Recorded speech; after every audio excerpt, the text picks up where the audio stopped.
we're live! Okay, so... Hi everyone! Welcome back to another story from the Nikolovi.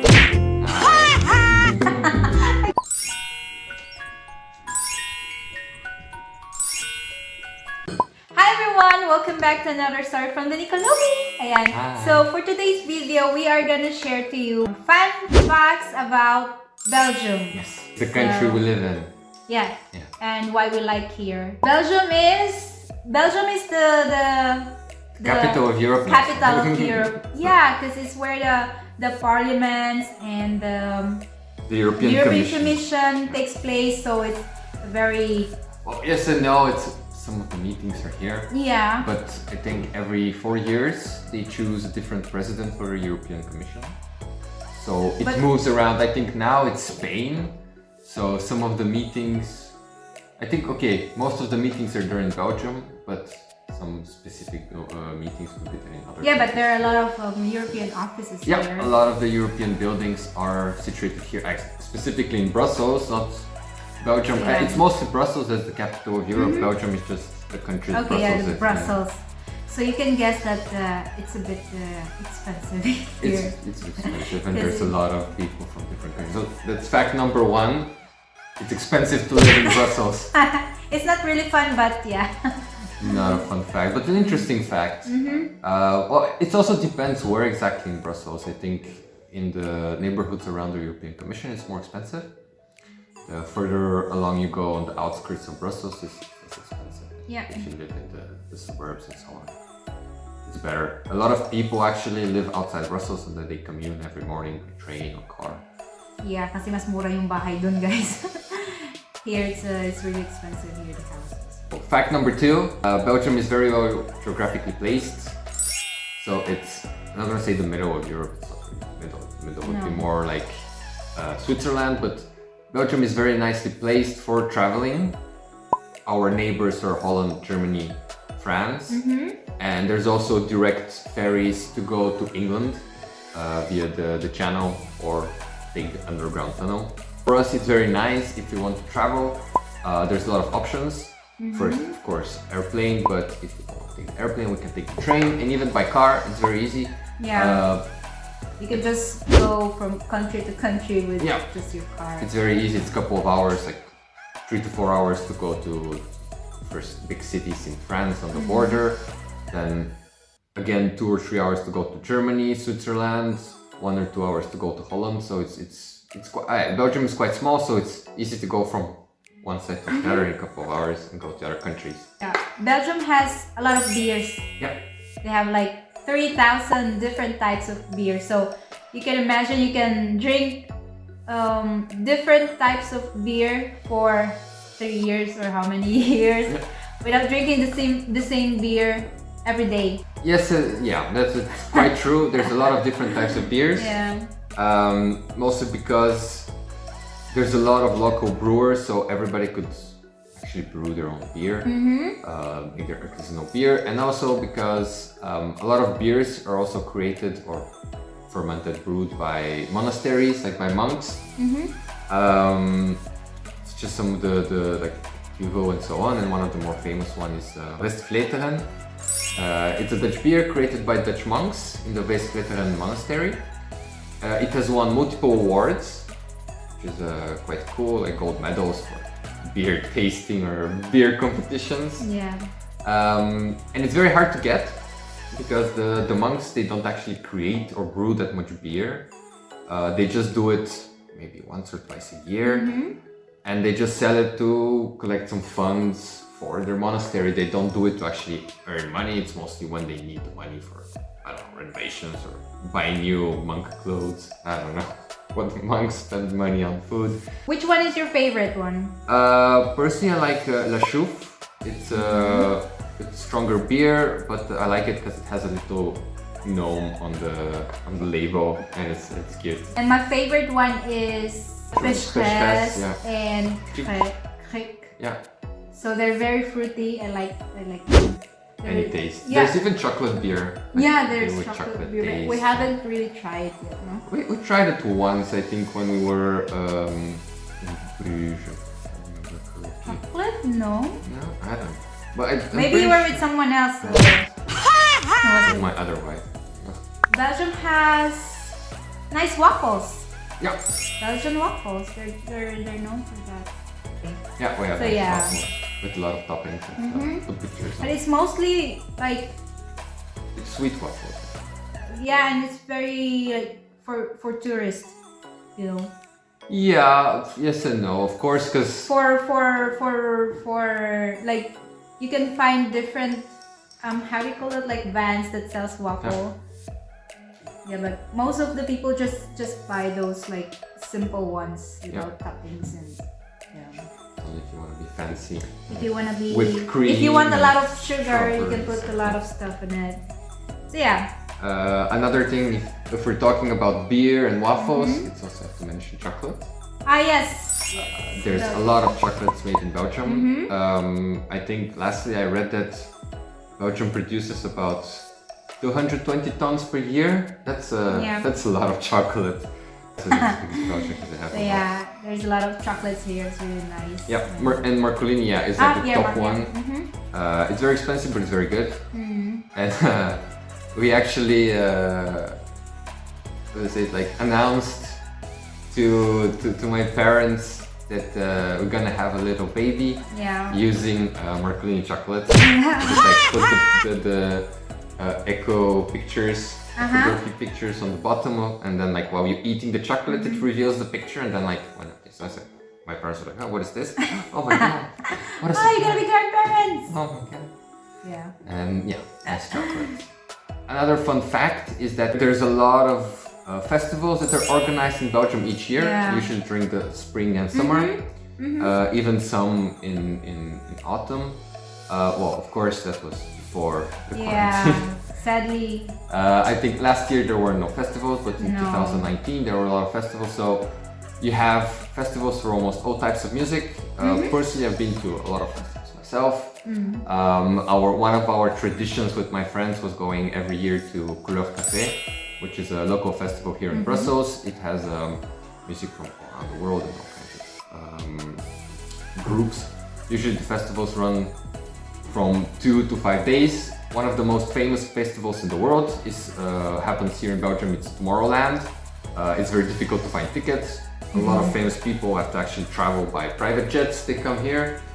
It's very expensive, but it's very nicely made festival. Like if you look online for videos and so, like the scenes, the podiums they make and everything is like very elaborate, very lights and screens and animations and stuff. So, but there's smaller festivals that are more local with local music.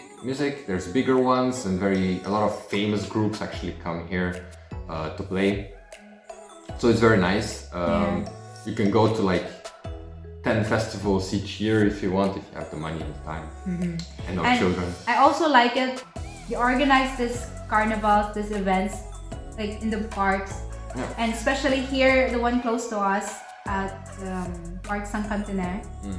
So like every summer, there's for the previous 3 years, for the last 3 years now, every summer we go there the park because all the events are there, all the like different festivals they do it there, so it's very close to us and we like it. Sadly last year this small events when they just go with the bus, like put the speakers out and just like play music or organize like types of food festivals and stuff like that. We miss that now. And another fact is that Belgium can function without government. So it's funny and sad. So that was before your time, Bebe. I think it was my time. Your time, before you came to Belgium. It was between 2010 and 2012, I think. After the elections, so for this there's a bit of a history that has to be explained. Belgium is a very strange country.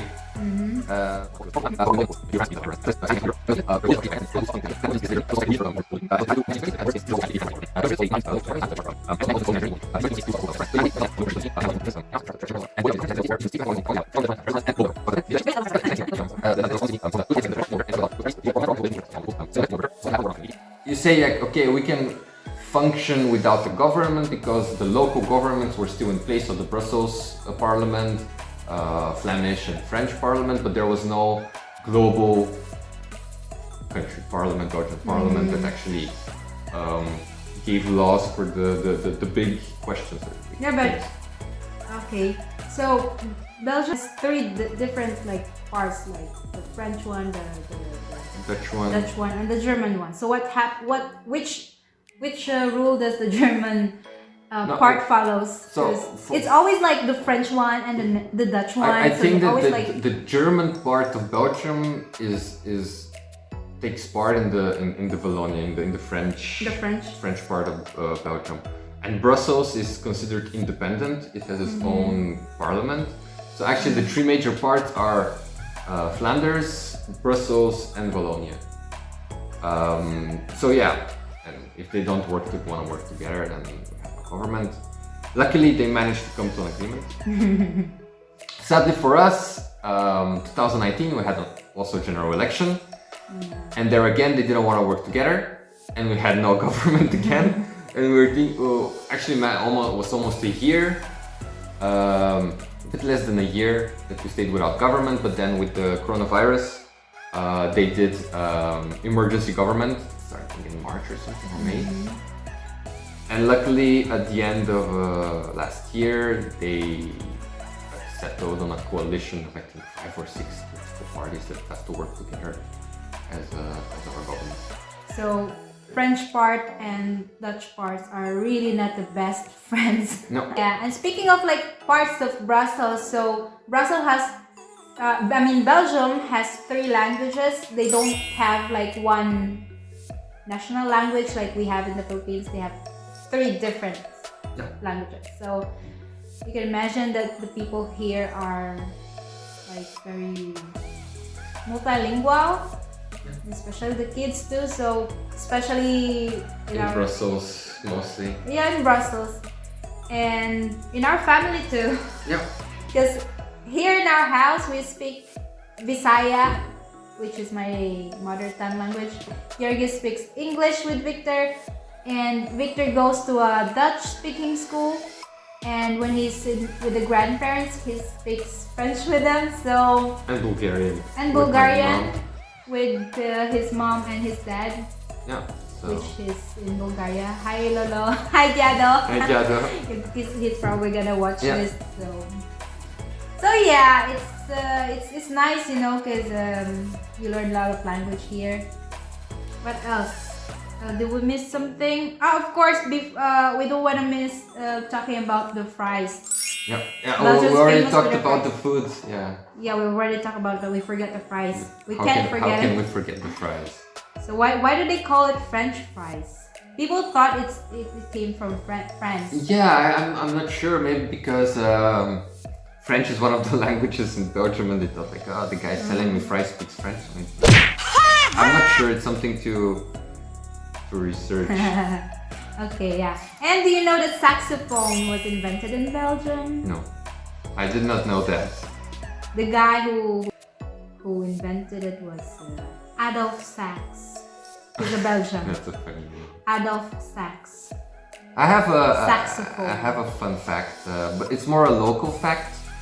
So for Brussels specifically,